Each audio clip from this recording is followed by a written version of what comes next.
अस्सलाम वालेकुम। I am नाजम Alvi अपने न्यूज़ ब्लॉग यूट्यूब चैनल के साथ। 5G क्या है? फिफ्थ जनरेशन वॉर, इसके बारे में हम आज आपको बताएंगे। फिफ्थ जनरेशन वॉर जो है उसमें फ्यूचर में आपको ऐसी ऐसी टेक्नोलॉजी देखने को मिलेगी जो आप सोच नहीं सकते। कहने का मतलब है जैसे 5G टेक्नोलॉजी जब आ जाएगी तो क्या कहते हैं, ऑटो इंफॉर्मेशन टेक्नोलॉजी ये है, ऑटो इंटेलिजेंट। उसमें ये होगा कि रोबोट जो है, चीज़ें जो है, डिवाइस जो है, उनको आपको कंट्रोल नहीं करना पड़ेगा, वो अपनी मर्ज़ी से सोचना शुरू करेंगी। जैसे कि अगर गलती हो गई, मिसाल के तौर पे अंदेशा है मेरा, हर आदमी अपने जहन से सोचता है। मैं ये सोचता हूँ अगर ऑटो इंटेलिजेंट सर अगर आ गई तो उसमें ये रोबोट जो है वो अपने दिमाग से सोचेगा। तो अगर हमने किसी रोबोट को कहा कि भाई जाओ लाइब्रेरी में जाके सारी किताबें पढ़ लो, ताकि हम ये सोचें कि उसके जहन में एक डिक्शनरी आ जाएगी और किसी चीज़ का भी मतलब या किसी चीज़ के बारे में भी हम उससे पूछ सकते हैं। तो लाइब्रेरी में तो जंगों की भी किताबें रही हैं, इंसान के फेवर में भी किताबें हैं, इंसान के अगेंस्ट भी है। उन किताबों में ये भी लिखा है कि भाई रोबोट हम बनाएंगे और उनको हम कंट्रोल करेंगे। तो अगर जब रोबोट की किताब पढ़ेगा, देखेगा, सोचेगा कि इंसान हमें कंट्रोल करता है, तो क्यों ना हम इंसान को कंट्रोल करना शुरू कर दें। और उसमें अब ज़ाहिर बात है अगर कोई चीज़ गलत काम करती है तो हम ये कहते हैं वायरस आ गया। इंसान बीमार होता है, वायरस आ जाता है। जैसे कोरोना वायरस है, ये वायरस ही है। तो इस तरह के वायरस मशीनरी में भी आते हैं, कंप्यूटर में भी आते हैं, आपकी रेसिपी में भी आ जाते हैं। खाना ख़राब होता है, वायरस आता है तभी ख़राब होता है, अदरवाइज़ तो खाना ख़राब नहीं हो सकता। तो उसमें हमको एंटीवायरस डालना पड़ता है और वो एंटीवायरस जो है वो उसको कंट्रोल रखता है, वो उसमें वायरस नहीं आने देता। राइट साइड के आपके राइट साइड पे नीचे रेड कलर का एक बटन है, सब्सक्राइब लिखा है। तो हमारे चैनल को सब्सक्राइब करें, लाइक करें, बेल आइकॉन दबाएं और कमेंट्स में कुछ ना कुछ लिखें, यानी डिस्क्रिप्शन के नीचे कमेंट्स में आप लिख सकते हैं अगर आपको मेरी बात ये समझ में आ रही है तो, जो मैं अंदेशे बयान कर रहा हूँ। तो ये सारी चीज़ें हैं। जब बड़े मुल्कों का असला ख़राब हो जाता है या कोई नई चीज़ वो ला रहे होते हैं तो पुरानी थर्ड वर्ल्ड के मुल्कों को बेचते हैं और हमारे यहाँ ज़बरदस्ती वो ख़रीदवाते हैं एक तरीके से। अगर हम ना भी ख़रीदना चाहें तो वो हमसे कहते हैं लोन ले लो और ख़रीदो। या फिर ये है कि हमारी किसी मुल्क के साथ दुश्मनी पैदा करते हैं और उसमें दुश्मन को भी बेचते हैं मज़े से और हमें भी बेचते हैं, और हम अपने मुल्क की सारी ताकत, सारा पैसा निकाल के उन्हें दे देते हैं और वो इतनी आसानियाँ रखते हैं बेचने में कि आप इजीली ख़रीद भी लेते हैं। जैसे कि आपने कोई फ़ाइटर 10 फ़ाइटर जहाज़ ख़रीदे, अगर 10 अरब रुपए के हैं तो वो उसको किस्तों में दे देते हैं। कहते हैं यार सालाना जो है 2 करोड़ रुपए सालाना हमें दे दिया करो, 2 करोड़ में तुम्हें 10 जहाज़ मिल रहे हैं, उसके मेंटेनेंस भी मिल रही है, इंश्योरेंस भी मिल रही है, बाद में पार्ट्स भी बेच रहे होते हैं सारी ज़िंदगी। वो 10 अरब रुपए के जहाज़ जो है हमें कई सौ अरब रुपए के पड़ते हैं। वैसे तो होते ही कई सौ अरब के ही, एग्जाम्पल में दे रहा हूँ 10 अरब रुपए की। तो अब जो फिफ्थ जनरेशन वॉर जो है, यानी 5G या ऑटो इंटेलिजेंस, इसका ज़माना आ रहा है। इसमें हमें असले की ज़रूरत नहीं पड़ेगी, इसमें हमें ज़रूरत पड़ेगी रोबोट की। जैसे कि किसी मुल्क पे हमला करना है, जैसे कोरोना वायरस है, इस तरह का वायरस का एक बम मार दिया जाएगा और पूरा मुल्क जो है वो भुगतेगा और उसकी दवा हम उसी मुल्क को खुद ही बना के बेचेंगे। तो हमसे हम इस तरीके से अब पैसे कमाने का लोग सोच रहे हैं। और हर वायरस बनाने के लिए एंटीवायरस पहले से तैयार कर लिया जाता है। तो ये तो तजुर्बा है और तजुर्बे में वो ये देखना चाह रहे हैं कि उनके ऊपर इस चीज़ का कितना असर होता है और उनके दुश्मन मुल्कों के ऊपर कितना असर होता है।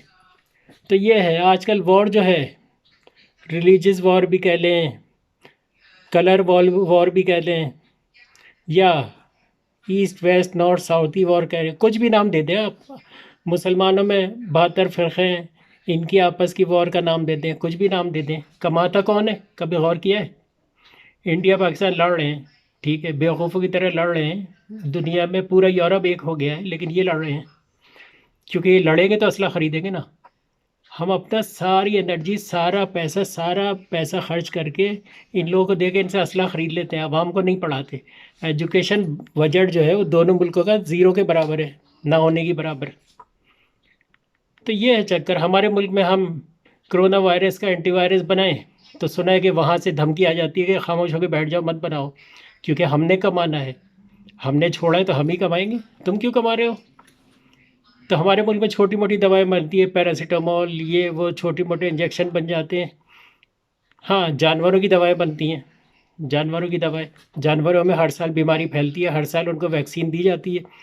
इसी तरह फिफ्थ जनरेशन में ये होगा, हर साल एक बीमारी आएगी और हर साल हमें वैक्सीन लगाना पड़ेगी, और वो वैक्सीन हमें बाहर से ही ख़रीदना पड़ेगी। अभी तो असला ख़रीदते ना, आगे वैक्सीन ख़रीदेंगे। और ज़ाहिर बात है, बीमारी में तो इंसान को पता होता है वो मरेगा कैंसर से, लेकिन फिर भी अमेरिका तक जाता है इलाज कराने कि शायद बच जाए। तो इस तरह वॉर होगी। इसके लिए हम क्या कर रहे हैं, हमने अपने यहाँ कोई साइंसी लेबॉर्ट्री बनाई है, कुछ किया है इसका, कुछ ऐसी लेबॉर्ट्री बनाए जिनमें एंटीवायरस पैदा किए जाएं और वायरस भी पैदा किए जाएं। जंग लड़ने के लिए हमें भी तो वायरस चाहिए, क्योंकि जो दूसरा करेगा वो तो हमने करना है, और किसने करना है। तो फिफ्थ जनरेशन वॉर ये है। और फिफ्थ जनरेशन वॉर की रुकावट में जो भी चीज़ आ रही है वो लोग उसको जो है काबू कर रहे हैं, रोक रहे हैं। जैसे कि आजकल वो अर्दगाल का ड्रामा चल रहा है, ये तुर्की का जो ड्रामा है बहुत मशहूर जो हो रहा है, अर्दगाल करके नाम है। उस ड्रामे को बहुत से मुल्कों ने बैन किया अपने मुल्क में, क्योंकि उसमें मुसलमानों को फतेह करते हुए दिखाया है, जंग लड़ते हुए, सल्तनत उस्मानिया के शुरू का दौर दिखाया है। उस ड्रामे के ख़िलाफ़ है लोग, उस ड्रामे को रोकने की पूरी कोशिश, पूरा जोर लग रहा है पाकिस्तान में। अब शुरू की 2 किस्तें देखें तो उस ड्रामे में PTV का लोगो आता था, रिकॉर्डेड ड्रामा जो यूट्यूब पे था शुरू की 2 किस्तों में। उसके बाद वो ये लोगो चेंज करके TRT, इटालियन एक चैनल है, उसका नाम दे दिया गया लोगों की जगह पे। लेकिन उर्दू में डबिंग तो हम ही कर रहे हैं। लेकिन ज़ाहिर बात है, PTV का लोगो क्यों हटाया, जब हमने उर्दू में डबिंग की है तो इटली का क्यों लगाएं। लेकिन ऊपर से कोई डंडा फिरा होगा तो चेंज कर दिया उन्होंने, पैसा लगाया होगा या पैसा दे दिया होगा। इसी तरह बहुत से हमारे NGO हैं जो अमेरिका के लिए काम कर रही होती है, तो वो ज़ाहिर बात है उन्हीं को तो फेवर करेंगी कि उनके ख़िलाफ़ या उनके ख़िलाफ़ कोई भी ड्रामा हो जिसमें वो दिखाया जाए मुसलमानों की फ़तेह। वो तो ज़ाहिर बात है वो अपने ड्रामे जो हैं सलीबी जंगों के वो पूरी दुनिया में चलाते हैं, हम देखते भी हैं। ग्लैडिएटर है या बहुत से दूसरे ड्रामे हैं जो जिसमें क्या कहते हैं दिखाया गया है, वो यानी क्रॉस वालों को फतेह करते हुए दिखाया गया है। वो ड्रामे तो चलने की इजाज़त है हमारे मुल्क में, लेकिन हमारा ड्रामा जो हमारी तारीख़ से ताल्लुक़ रखता है वो हमारे यहाँ नहीं चलना चाहिए। इसलिए लोग शोर मचा रहे हैं। पूरे अरब वर्ल्ड में बैंड है, पूरे अरब वर्ल्ड में अर्दगाल का ड्रामा जो है वो बैंड है। लेकिन ज़ाहिर बात है हमारे ताल्लुकात अच्छे हैं तुर्की से, तो हमारे उर्दू में डब होकर चल रहा है। इंडिया में पहले डबिंग होती थी उर्दू में, तो इंडिया ने बैन कर दी कि यहाँ पे इस ड्रामे को डब ना किया जाए। वही समझ रहे थे कि शायद हम नहीं कर पाएंगे, लेकिन हमने कर लिया लफ्ज़ बाई लफ्ज़। ज़ाहिर बात है हमारे यहाँ उस तरह की मशीनें तो नहीं है, लेकिन फिर भी हमने कर लिया।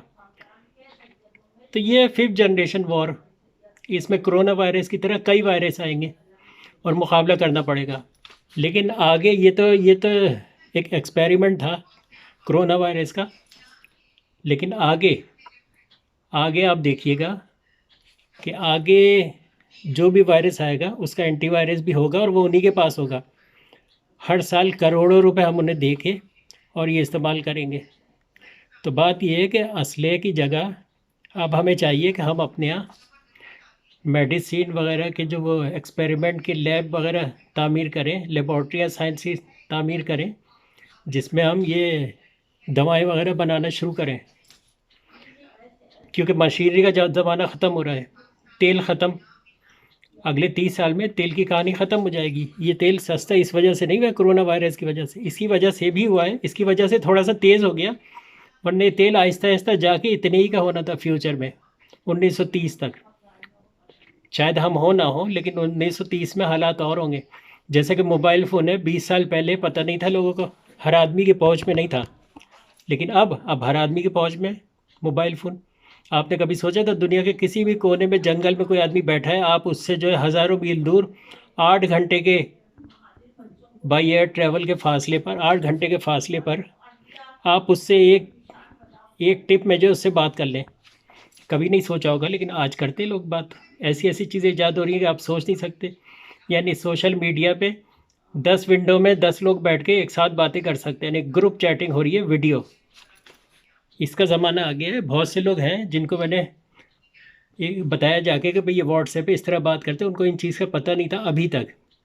तो वह हैरान होते हैं, पहले तो लड़ते हैं, फिर जब उन्हें दिखाओ तो यकीन नहीं करते कि बहुत महंगा हो गई, बहुत महंगी टेक्नोलॉजी है। जब बताओ भाई फ्री है, तब भी उन्हें यकीन नहीं आता, तो उनके घर के किसी बच्चे को बुला के बताना पड़ता है इनको बताओ, तब जाके उन्हें यकीन आता है। क्योंकि बाज़ लोगों को ईमेल नहीं आता खोलना। बहुत सी चीज़ें बच्चों को, बाज़ दफ़ा छोटे बच्चों को हमसे ज़्यादा आता है, बल्कि मेरे अपने घर में बहुत से ऐसे बच्चे हैं जो मुझसे ज़्यादा जानते हैं। तो अब फ्यूचर में क्या क्या आएगा आप खुद सोच लें। तो अपना ख्याल रखें। राइट साइड पे हमारे चैनल को सब्सक्राइब करें, बेल आइकन दबाएं, कमेंट्स में लिखें कि ये बात कैसी लगी, और आंखें खुली रखें। खुदा हाफिज़।